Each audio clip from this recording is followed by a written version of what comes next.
IPL 2025 போட்டிகள் இடைநிறுத்தம் செய்யப்பட்டிருக்கின்றன. பாகிஸ்தானோடு ஏற்பட்டிருக்கக்கூடிய இந்த பதற்றமான சூழலில் போட்டிகள் நடத்தப்பட வேண்டாம் என்று இடைநிறுத்தம் செய்யப்பட்ட நிலையில் முன்னாள் கிரிக்கெட் வீரர் சௌரவ் கங்குலி இது தொடர்பான ஒரு கருத்தை பதிவு செய்திருக்கிறார். இந்தியாவின் அழுத்தத்தை பாகிஸ்தான் தாங்க முடியாது, அதனால் இந்த சூழல் நீண்ட நாளுக்கு நீடிக்காது என்ற கருத்தை பதிவு செய்திருக்கிறார் சௌரவ் கங்குலி. அதனைத் தொடர்ந்து கூடிய சீக்கிரமே இந்த IPL போட்டிகள், நிறுத்தப்பட்ட போட்டிகள் மீண்டும் ஆரம்பிக்கப்படும் என்றும் தெரிவித்திருக்கிறார் சௌரவ் கங்குலி.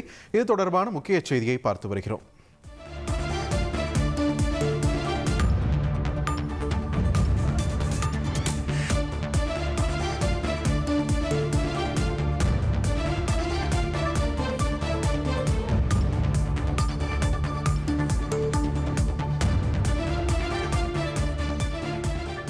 தொடர்ந்து செய்தியாளர் பாரதிராஜா இணைப்பில் இணைகிறார். பாரதிராஜா வணக்கம். சௌரவ் கங்குலி வேற என்னென்ன விஷயங்களை பதிவு பண்ணியிருக்கார்? தற்போது IPL போட்டிகள் இந்த இந்தியா பாகிஸ்தான் இடையிலான பதற்றம் காரணமாக நிறுத்தப்பட்டிருக்கிறது. அது தொடர்பாக கருத்து தெரிவித்த போதுதான் இந்தியாவின் அழுத்தத்தை பாகிஸ்தானால் தாங்க முடியாது, இந்த சூழல் நீண்ட நாளுக்கு இருக்காது, விரைவில் முடிவுக்கு வரும் என்ற ஒரு கருத்தை அவர் பதிவு செய்திருக்கிறார். இந்த செய்தியாளரிடம் பேசிய அவர், இந்த போட்டிகள் எல்லாம் போர் ரீதியான சூழல் ஏற்பட்டுள்ளதால் BCCI இந்த முடிவை எடுக்க வேண்டிய கட்டாயத்திற்கு தள்ளப்பட்டது.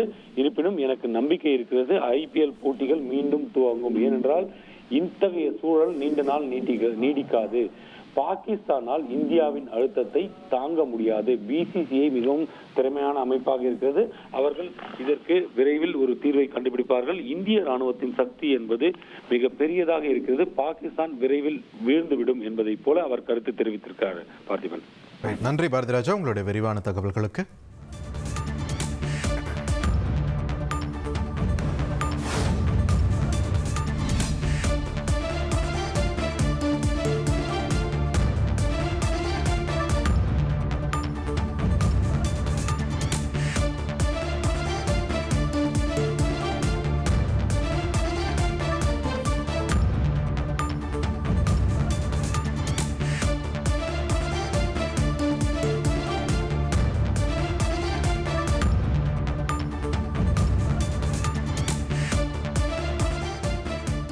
குஜராத்தின் கட்ச், பூஜ் உள்ளிட்ட பகுதிகள் பாகிஸ்தானின் இந்த ட்ரோன் தாக்குதலுக்கு உள்ளாகி இருக்கக்கூடிய நிலையில் அம்மாநில முதலமைச்சர் பூபேந்திர பட்டேல் அம்மாநில அதிகாரிகளுடன் அவசர ஆலோசனையில் ஈடுபட்டிருக்கிறார். அந்த காட்சிகளை தான் நான் திரையில் பார்க்கிறோம். குஜராத்தின் தற்போதைய நிலை குறித்து இந்த அவசர ஆலோசனை கூட்டத்தில் கட்டுப்பாட்டு அறையில் ஆலோசனை நடத்தியிருக்கிறார் குஜராத் முதலமைச்சர். இது தொடர்பான முக்கிய செய்தியை நாம் பார்த்து வருகிறோம்.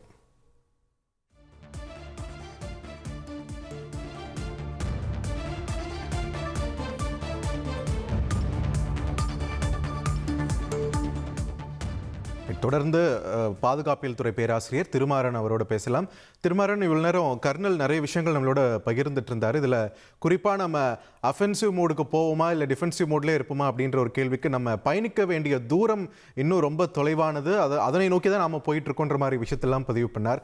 ஸோ இப்போது ஒருவேளை இது ஒரு ஃபுல் ப்ளோன் வாரா இது எஸ்கலேட் ஆகும்போது எல்லாருக்கும் இருக்கக்கூடிய ஒரு பயம், நம்ம பொருளாதாரத்தின் மீது எந்த அளவுக்கு இது தாக்கத்தை ஏற்படுத்தும் அப்படின்றது தான். ஸோ தற்போதைய சூழல்ல நீங்க பார்க்கும்போது உங்களுடைய கருத்து என்னவா இருக்கு? Is it going to get worse further? இன்னைக்கே நம்ம சென்செக்ஸ் பார்த்தீங்கன்னா ஒரு 900 பாயிண்ட்ஸ் டவுன்ல தான் ஸ்டார்ட் ஆச்சு அப்படின்னு சொன்னாங்க. இன்னைக்கே we are felt certain Sensex உடைய லோ அப்படின்னு நம்ம ஃபேஸ் பண்ணியிருக்கோம். அதையும் தாண்டி என்னன்னு பார்த்தீங்கன்னாக்கா, இது ஃபுல் ப்ளோன் வாராவே நம்ம எடுத்துக்கலாம். ஏன்னா 2வது நாள் இது தொடருது. ஏப்ரல் 22 எடுத்து பார்த்தோம்னா கூட இன்னைக்கு ஒரு 15 நாளை கடந்து இது சென்று கொண்டிருக்கிறது.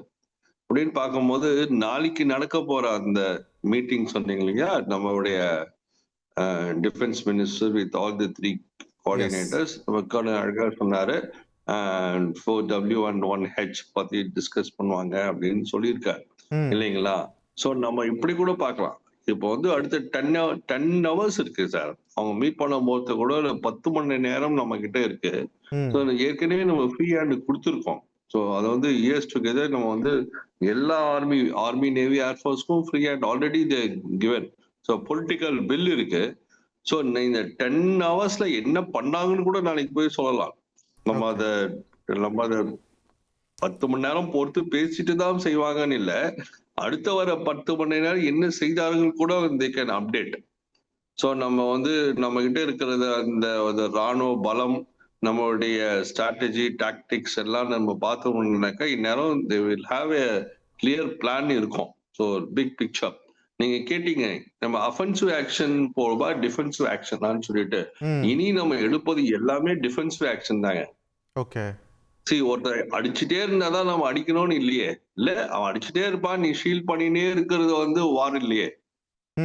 நல்லா யோசிச்சு பாரு, இது ஒரு சண்டை போடுறாங்க, ஒருத்தர் கத்திட்டே குத்திட்டு இருப்பாரு, நீ ஷீல்ட மட்டும் வச்சுன்னு இருக்கிறது எந்த ஊர்ல இருக்காது, லீகாலிட்டி இல்லையே. ஆல்ரெடி தே ஸ்டார்டட் த வார் இல்லையா. வார் தொடங்கின பிறகு நீங்க இப்படிதான் பண்ணணும் இப்படிதான் பண்ணணும்னு இல்ல, we too have our own strategy to retaliate them.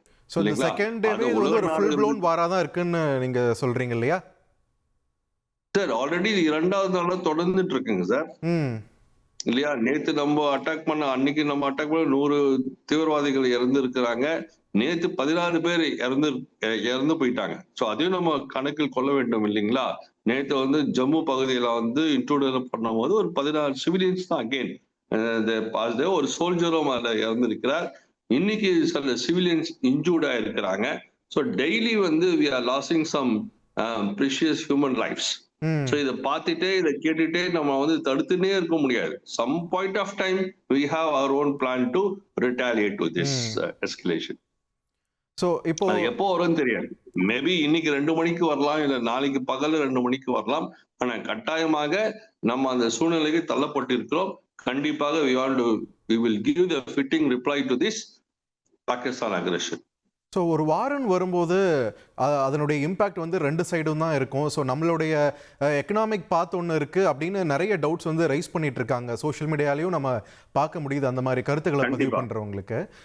Kargil மாதிரியான ஒரு வார் நடந்தபோது அது நம்ம மேலே எந்த அளவுக்கு இம்பேக்ட் கொடுத்தது அந்த கட்டத்தில் பொருளாதார ரீதியா? கார்கில் வந்து பாத்தீங்கன்னாக்கா 1999 அப்படின்னு பார்க்கும்போது இம்மிடியட்லி ஆஃப்டர் தி நியூக்ளியர் வெப்பன்லாம் நம்ம கிட்ட இருந்தது இல்லைங்களா. 2 பேருக்கிட்டும் நியூக்ளியர் வெப்பன் இருந்தது. அப்போ நம்ம வந்து we had a big tussle at Kargil. அப்ப கார்கில்ல வந்து பாத்தீங்கன்னா ஒரு நாடே ஒரு எழுச்சியா பண்ணாங்க.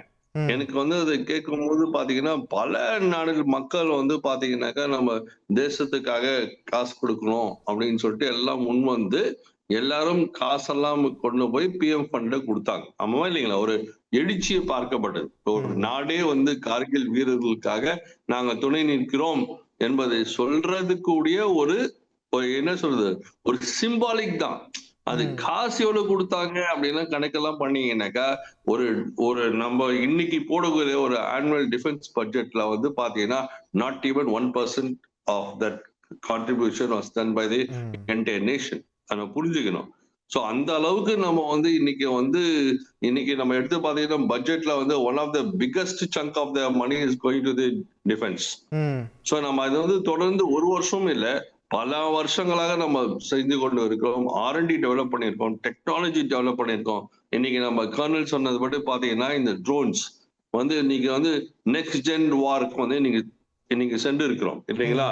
அந்த நெக்ஸ்ட் ஜென் வார்லயே we are எப்படி நம்ம அதை ஃபேஸ் பண்ணிட்டு இருக்கோம். we have effective jammers-லாம் இருக்குங்க. ஸோ அந்த ஜேமஸ் இப்ப நீங்க சொன்னீங்க நம்ம வந்து சுட்டு வீழ்த்தது ஒண்ணு, செயல் இழந்தது ஒண்ணு அப்படின்னு சொன்னோம் இல்லைங்களா. அந்த செயல் இழக்கக்கூடிய ஜேமர்ஸ் எல்லாம் இருக்கு, மோஸ்ட் பவர்ஃபுல் ஜேமர்ஸ். ஸோ அதெல்லாம் நம்ம வந்து யூஸ் பண்ணிட்டு தான் இருக்கிறோம். So we are neutralizing all the Pakistanis aggression in the last 2 days. இனி வர கட்டத்தில் நாளைக்கு நாளன்னைக்கு அப்படின்னு பார்க்கும்போது the situation will be different.